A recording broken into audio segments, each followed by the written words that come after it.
Alors voilà, bonjour les amis, aujourd'hui on retrouve l'évangile de Marc, au chapitre 6, les versets 17 à 29, pour la danse de Salomé, qui est un passage que nous avons déjà lu. Et donc ce que je vous propose, c'est de relire la version de Marc, et puis ensuite on passera un peu de temps à faire un peu d'études comparatives entre les différents évangiles.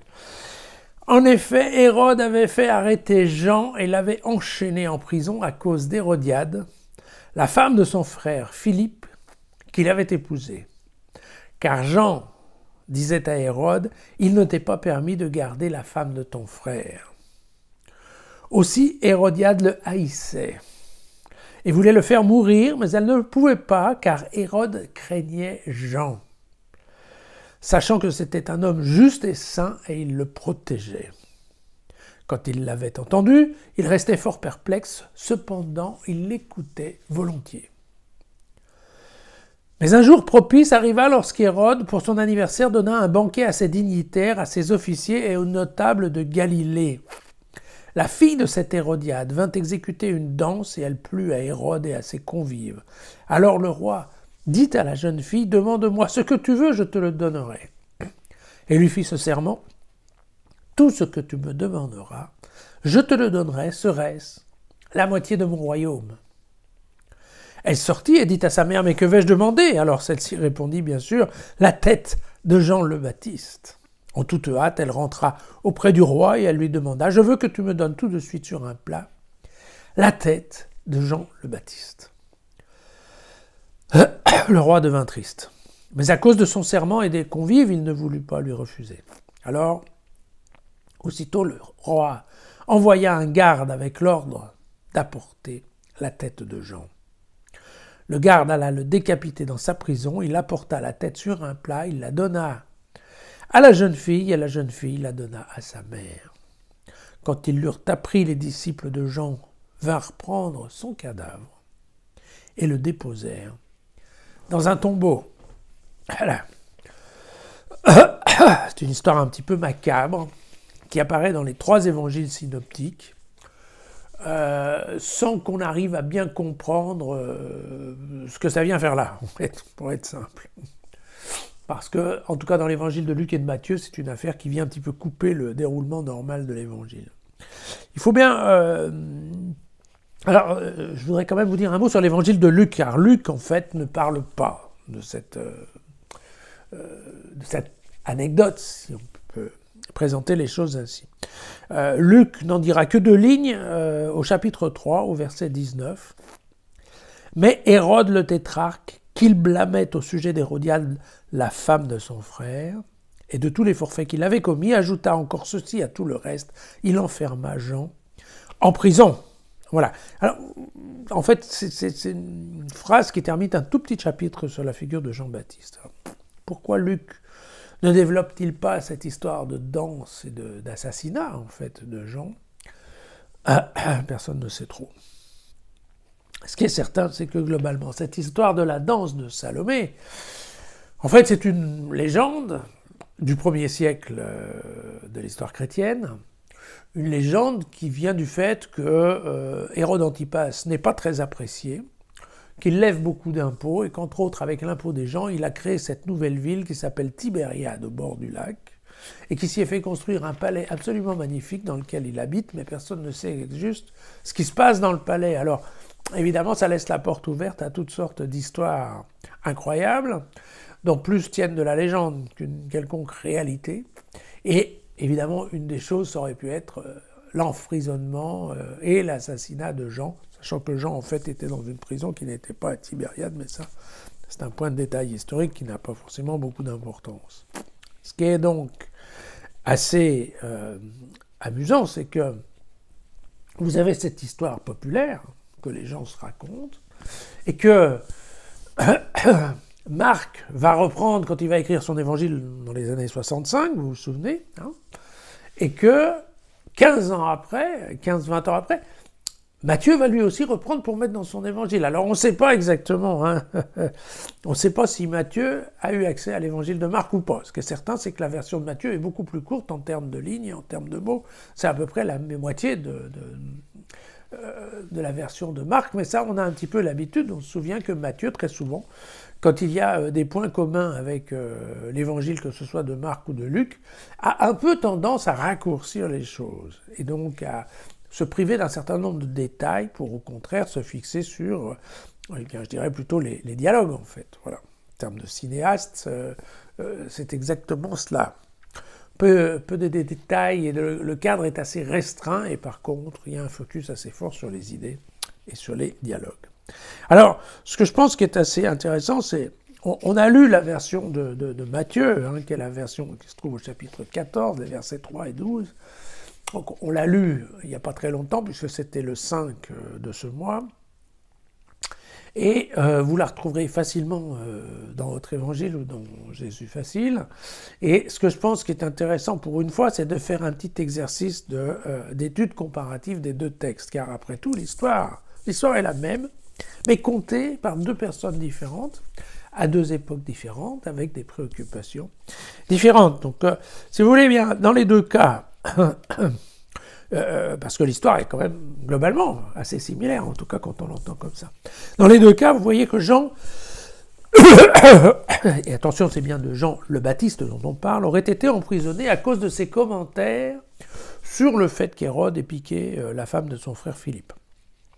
Bon, ce que nous dit un certain nombre d'historiens, comme Joseph, eh bien, c'est plutôt que probablement il y avait des différends politiques entre Jean et Hérode, et qu'à l'époque, en tout cas, Hérode ne supportait pas beaucoup la critique politique. Et donc, beaucoup de ses opposants se retrouvaient dans des geôles, et que probablement, ça aurait plus été la raison de trouver Jean en prison, plutôt que des commentaires moralistes sur sa vie sentimentale et sexuelle. Donc, mais bon, ce qui est important, bon, les deux ici, que ce soit Marc ou Matthieu, et nous l'avons vu, Luc aussi, reprennent l'idée que ce qui a mis Jean dans de mauvais draps, c'est surtout le fait de ne pas avoir hésité à condamner au niveau moral cette mésalliance entre Hérode Antipas et en fait sa belle-sœur. Alors, là où il commence à y avoir un peu de différence, hein, c'est que, en fait, Matthieu nous dit que Hérode avait peur de la foule, parce que la foule considérait que Jean le Baptiste était un prophète, et donc il y a une chose qui est certaine, c'est que Hérode ne voulait pas se mettre le dos à la foule. Alors que vous voyez que chez Marc, c'est un peu différent, puisque Marc nous présente Hérode qui craignait Jean. C'est plus la foule, là, c'est Jean. Parce qu'il le savait saint et juste. Vous voyez ? Et que, c'est en tout cas ce que laisse entendre Marc, en fait, il y avait une relation presque de sympathie entre Hérode et Jean. Hérode appréciant discourir, enfin les échanges qu'il pourrait avoir avec Jean le Baptiste. Bon. Vous voyez que là, les deux versions sont un peu différentes. Ce qui est certain, c'est que de but en blanc, on va vous dire que ça paraît quand même un petit peu surprenant, cette histoire d'Hérode Antipas qui viendrait la nuit dans les geôles pour discuter le bout de gras avec ses prisonniers. Ça, vous voyez, ça rentre pas tellement dans un discours de réalité historique. Donc probablement, c'est un peu enjolivé du côté de Marc. Mais vous voyez qu'il y a très clairement deux présentations qui sont assez différentes. Vous voyez que Hérode, chez Marc, va jusqu'à proposer à sa belle-fille, en fait, la moitié de son royaume. Alors cette histoire de dire « prends ce que tu veux, y compris la moitié de mon royaume », ça en fait, c'est un extrait du livre d'Esther. Voilà. Et donc, au chapitre 5 et au verset 3, et donc vous voyez qu'ici, il n'y a pas vraiment de création littéraire à la partie de Marc. Vous voyez que chez Matthieu, Hérode n'ira pas jusque-là. Donc, encore une fois, les détails un peu piquants ou amusants ont été un peu dégagés dans la version de Matthieu. La fin du texte, vous voyez qu'elle est quand même assez semblable, puisque Hérode est triste, globalement, dans les deux cas. Et puis qu'il y a, en effet, on reprend cette, ce que je trouve, cette description un peu macabre de la tête de Jean-Baptiste qui se balade sur un plateau. On a aussi un peu de mal à imaginer le garde qui amène le plateau, qui le passe à la fille d'Hérodiade qui transmet à Hérode. Enfin bon, ce tour de passe-plat est un peu étrange, pour ne pas dire aussi un peu macabre. Par contre, il y a bien une différence à la fin, puisque vous voyez que chez Matthieu, alors chez Matthieu comme chez Marc, les disciples viennent demander le corps pour l'enterrer, hein, donc on insiste bien sur le fait que, contrairement à de nombreux prisonniers, dans ce cas-là, Jean-Baptiste a bien eu droit à une sépulture juive tout à fait traditionnelle.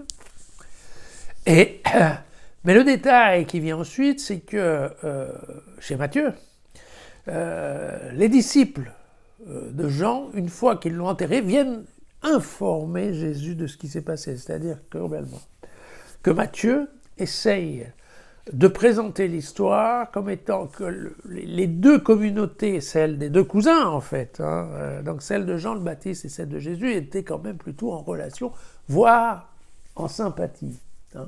Et que donc les disciples de Jean tout de suite vont courir prévenir Jésus en disant voilà ce qui s'est passé à ton cousin. D'accord ?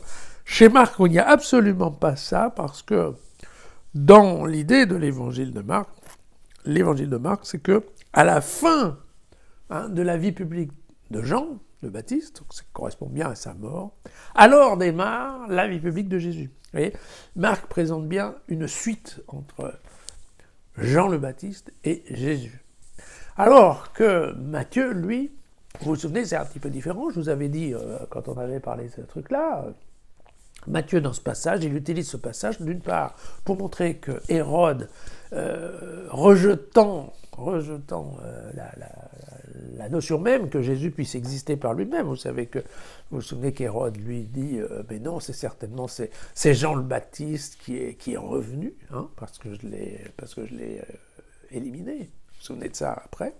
Et donc il essaye bien de faire passer l'idée que, après que les Juifs de Nazareth aient rejeté Jésus, eh bien ça sera la Galilée dans la totalité de son administration qui va rejeter Jésus. Et donc de telle façon à bien impliquer le monde juif dans le rejet global de Jésus.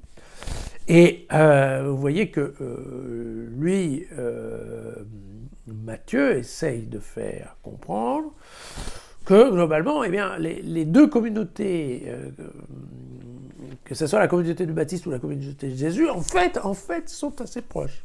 Ce qui est une façon de faire montrer aux Juifs de la synagogue, vous voyez qu'en fait, ces deux personnes-là sont non pas des dissidents, mais des gens qui reviennent à la source. Parce que vous vous souvenez que Jean-Baptiste, on le suivait parce que lui, il baptisait dans le Jourdain, mais aussi parce que lui, il vivait de sauterelles, vous vous souvenez, il était dans une vision de la religion beaucoup plus dure, draconienne, et pas du tout liée en fait aux rabbins et aux prêtres en général, puisque je vous avais dit que Jean-Baptiste avait pris un petit peu un autre chemin que celui qui était prévu, comme était le fils d'un prêtre. On pouvait penser qu'il allait être prêtre, et puis non, il a choisi une vision un petit peu plus rigoureuse, en tout cas, de la religion juive. Alors voilà, juste pour vous dire, donc vous voyez sur ce texte, en fait, encore une fois, c'est bien cette histoire que l'histoire, la légende au départ, elle est exactement la même, il n'y en a qu'une. Alors vous voyez que deux évangélistes peuvent l'écrire de deux façons différentes, et vous savez, on a l'habitude de dire d'ailleurs que Marc était plutôt poète, que Matthieu était plutôt romancier, que Luc était plutôt conteur, et puis bien sûr que Jean et Paul, eux, seront plutôt penseurs. Mais vous voyez que ça va plus loin qu'une différence de style, ça va bien au niveau du message, et du message que chacun a envie de passer à sa propre communauté. Et donc, je pense que c'est très important cette petite étude comparative parce qu'elle nous permet de bien saisir cette question que quand on lit un évangile, on lit bien le message que l'écrivain veut passer à son lecteur. Hein. Bref, je ne voulais pas vous dire, mais je vais le dire quand même, toute vérité n'est pas dans l'Évangile. Voilà, c'est un petit peu ça l'idée qui vient derrière. Voilà, à demain.